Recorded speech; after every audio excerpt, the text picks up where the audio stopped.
సూర్యోస్మి. నేను మీ విక్రమాదిత్య. ఆరోగ్యమే మహాభాగ్యం, ఆరోగ్యం భాస్కరాధీనం. ఆదివారం మద్యం మాంసం మైదనం వద్దు, ఆరోగ్యం ఐశ్వర్యం వద్దు.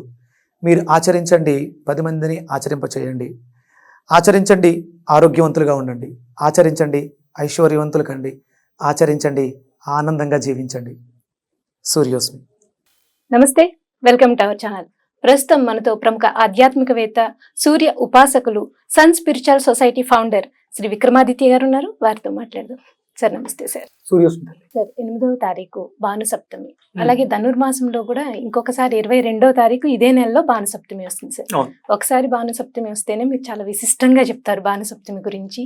సో అందరూ కూడా చేసుకోవచ్చు భానుసప్తమి అనేది. అది పాటించాల్సిన విధి విధానాలు, అసలు భానుసప్తమి యొక్క విశిష్టత ఏంటి అంటే ఏం చెప్తారు సార్?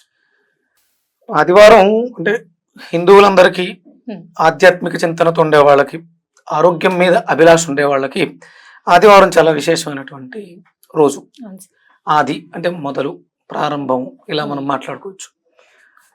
కానీ ఈ వెస్ట్రన్ కల్చర్ ఎప్పుడైతే ప్రారంభమైందో 1947కి బిఫోర్, మన భారతదేశం యొక్క సంస్కృతి సాంప్రదాయాలను పాడు చేయడం అనే దాని మీద, అంటే భారతీయుల యొక్క శక్తి ప్రపత్తులను తగ్గించాలి అనుకున్నప్పుడు వాళ్ళు చేసిన రీసెర్చ్లో వాళ్ళకి తెలిసింది వీళ్ళ స్ట్రెంగ్త్ జ్ఞానం, వీళ్ళ స్ట్రెంగ్త్ ఆధ్యాత్మికత, వీళ్ళ స్ట్రెంగ్త్ ఆదివారం అని గమనించి నెమ్మదిగా దానిని పొల్యూట్ చేయటం మొదలు పెట్టారు.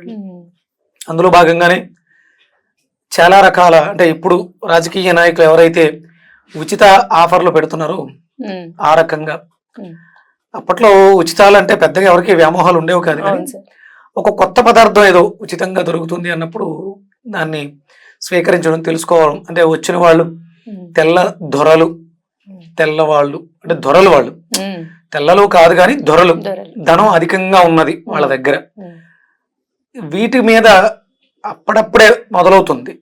అంటే మనం వస్తు మార్పిడి విధానం నుంచి వస్తు కొనుగోలు విధానంలోకి మారుతూ ఉన్నారు. అప్పుడే ఈ ఈస్ట్ ఇండియా కంపెనీస్ ఇలాంటివి రావడంతో ఈ ధనం మీద, వీటితో వాళ్ళు ధనవంతులు, వాళ్ళు వేసుకున్నవి వస్త్రాలు మన దగ్గర అంత అలాంటి సౌకర్యం కాదు కానీ శోభాయమానం, అలంకారానికి చూడడానికి అందంగా ఉన్నటువంటి వస్త్రాలు లేవు. వీటి మీద ఇదితో వాళ్ళని అనుసరిస్తూ మన వాళ్ళ జీవన విధానంలో మార్పులు తెచ్చుకోవడం. దాంట్లో ప్రధానంగా మనకి ఈ టీ అనే దాన్ని ఒకటి ప్రవేశపెట్టడం జరిగింది. అంటే మనకు కూడా అప్పుడు టీ ఉండేది, కాకపోతే గేదె పాలతో కాకుండా ఆవు పాలతో ఉండేది. వీళ్ళు ఒక పదార్థాన్ని అలవాటు చేశారు, దానికి టీ తేయాకు అనే పేరు పెట్టారు. దాంట్లో పాలు, ఒక బర్రె, మా దగ్గర ఒక శక్తికరమైనటువంటి ఒక జీవి ఉంది, దాని నుంచి వచ్చినటువంటి పాలలో ఆ రుచి ఉంది అని చెప్పేసి అని ఇలా ఒక్కొక్కటి ఇంజెక్ట్ చేసుకుంటూ, అంటే చాలా జరిగినాయి. అలాంటి మార్పుల్లో ప్రధానంగా ఆదివారాన్ని పొల్యూట్ చేయటం ఒకటి ఎక్కువగా జరిగింది. అక్కడ నుంచి ఇక మన విధానాలలో భారతదేశం అంతా కూడా ఒకటే ఒక మతం ఉండేది.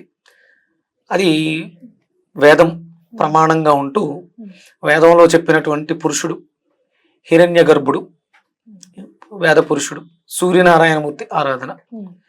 ఎక్కడ చూసినా మీకు సూర్యోదయానికి పూర్వమే నిద్ర లేవటం, వాళ్ళ కాలకృత్యాలు మొదలు పెట్టేసుకుని ఆ సూర్యోదయ సమయంలో కాళ్ళు చేతులు కడుక్కుని సూర్యుడికి అర్ఘ్యం ఇవ్వటం, ఇవి ప్రధానంగా ఎక్కువగా ఉండే, అంతా అదే ఉండేది. అంటే విగ్రహారాధన పెద్దగా లేని రోజులు అవి.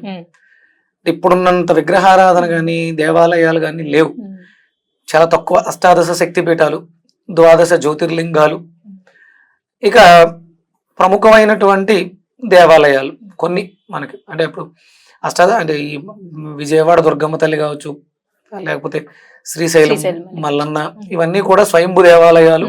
అష్టాదశ శక్తి పీఠాల్లోనూ 12 జ్యోతిర్లింగాల్లో భాగాలుగా ఉండేవి.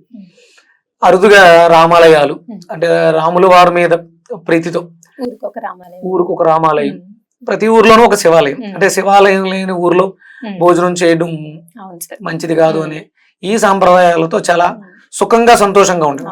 ఎప్పుడైతే ఈ ఆదివారాల్ని భ్రష్టు పట్టించడం మొదలు పెట్టారో విపరీతాలు, కోరికలు అచంచలంగా పెరిగిపోవడంతో జనాలు పొర్రలు పాడైపోయి ఇష్టం వచ్చినట్లు చేయటం మొదలుపెట్టారు. దాంట్లో భాగంగానే అంటే మనకు వేదం చెప్తుంది ఆదివారం విశేషం, దాంట్లో సప్తమి తిథి వస్తే ఇంకా విశేషం అని.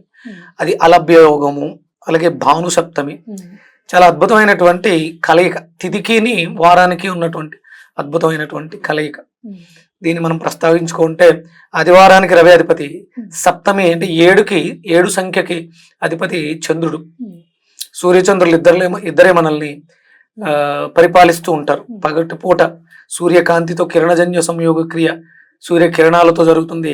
సాయంత్రం అదే సూర్య కిరణాలని పుణికిపుచ్చుకుని చంద్రుడి రూపంలో ఔషధ రూపంలో మనకు అందిస్తూ మనం ఆయుర్వేదం అంటే మన ఆరోగ్యం కోసం తీసుకునే ప్రతి పదార్థంలోనూ ఆ గుణాలని పెంపొందిస్తుంది, ఔషధ గుణాలను పెంపొందిస్తుంది చంద్రుడు. సూర్యచంద్రుల్ని కలయిక సప్తమి ఆదివారానికి ఉన్నటువంటి విశేషత. అంటే శారీరకంగాను మానసికంగాను మనం శక్తివంతులం అవడానికి, ఆరోగ్యంగాను ఆర్థికంగాను బలపడటానికి ఈ సప్తమి ఆదివారం భాను సప్తమి చాలా అద్భుతంగా ఉపయోగపడుతుంది అనమాట. అలా 22వ తారీఖు కూడా మళ్ళా ఈ నెలలో 2 సార్లు వచ్చింది కదండి, ధనుర్మాసంలో కూడా వచ్చింది, అది ఇంకా విశేషంగా చెప్పుకోవచ్చు. మార్గశీర్ష మాసము మనం చంద్రుడిని ప్రమాణంగా తీసుకుంటాం. అలాగే 16వ తారీఖు సూర్య సంక్రమణం, రవి ధనుర్రాశిలో సంక్రమణించే తర్వాత ఆ రాశికి ఉన్నటువంటి విలువలు ఇంకా పెరుగుతాయి. అప్పుడు మనకి మళ్ళీ 22వ తారీఖు భాను సప్తమి రావడం జరిగింది. అది పుబ్బా నక్షత్రంతో కూడినటువంటి భాను సప్తమి, అది ఇంకా విశేషంగా ఉంది. అంటే అది సింహరాశిలో సంచారం జరుగుతుంది, చంద్రుడు కూడా అక్కడ ఉండడంతో ఇది ఇంకొంచెం విశేషమైనటువంటి ఫలితాలు ఇస్తూ ఉంటుంది. ఇవన్నీ కూడా మనం ఆర్థికంగా బలపడటానికి ఏం చేయాలి, అందరి దృష్టి దాని మీదే ఉంటుంది. ధనం మూలం ఇజం జగత్ కాబట్టి ఆ ధనం కోసమే మనం పరితపిస్తూ ఉంటాం.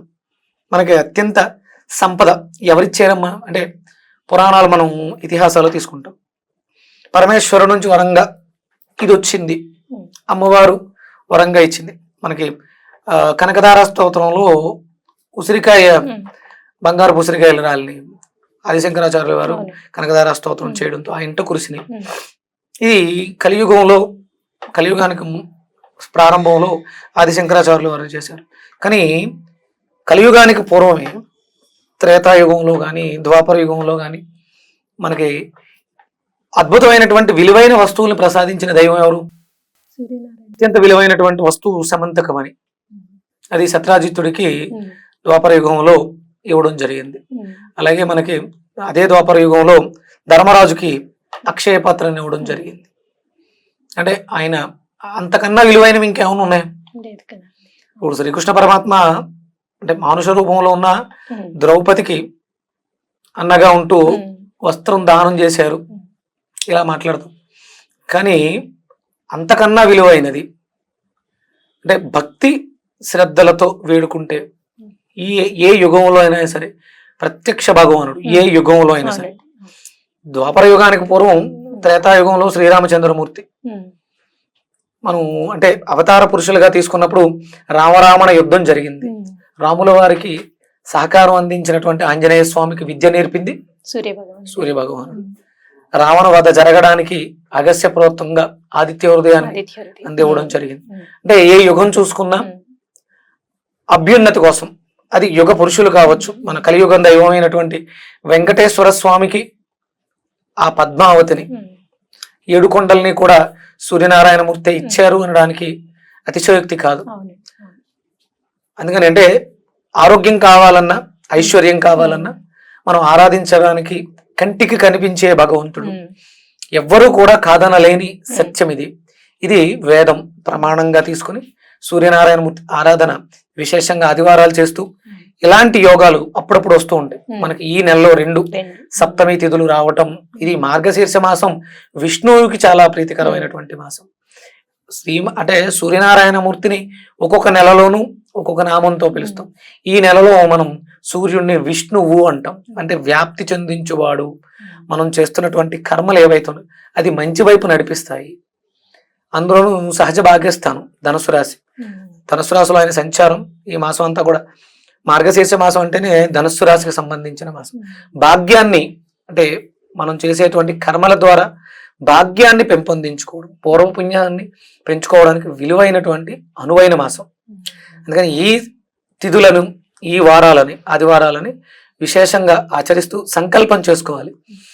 భారతదేశం అంతా కూడా స్వచ్ఛమైనటువంటి ఆధ్యాత్మిక ఆదివారాలని తీసుకురావడానికి నేను ఒక సమిధన అవుతాను. నా మొట్టమొదటి ప్రతిజ్ఞ అదే. An instrument of your peace, నీ శాంతికి నన్ను ఒక సాధనంగా వాడుకో స్వామి అని సూర్యనారాయణమూర్తిని శరణు వేరడం జరిగింది. దాని తర్వాత ఇంతటి సబ్జెక్ట్ ఆయన ఇవ్వటం జరిగింది. అందరం కూడా ఇది ప్రతి ఒక్కళ్ళ బాధ్యత. ఈ బాధ్యతకి అందరూ కూడా సంకల్పం చెప్పుకొని చేయడం ద్వారా 10 మందికి ఎప్పుడైతే మంచి చెప్తున్నామో మన జీవితాల్లో మంచి జరుగుతుంది. దేనికి దేహిని చెయ్యి చాసాల్సిన అవసరం లేకుండా కావలసినవన్నీ కూడా సరైన సమయంలో సమకూరుతాయి సూర్య ఆరాధన వల్ల. అలాగే మీలాంటి వాళ్ళు కూడా దొరికి, ఇప్పుడు తెలియదండి భానుసప్తం అంటే ఏంటి, ఎలా చేసుకోవాలని తెలియని వాళ్ళకి మీలాంటి వాళ్ళు చెప్పడం దొరకడం, మనం విని చేసుకునే అదృష్టం కూడా చెప్పేవాళ్ళు ఉంటేనే కదా వినేవాళ్ళు కూడా అది అర్థమయ్యి చేసుకోవడానికి.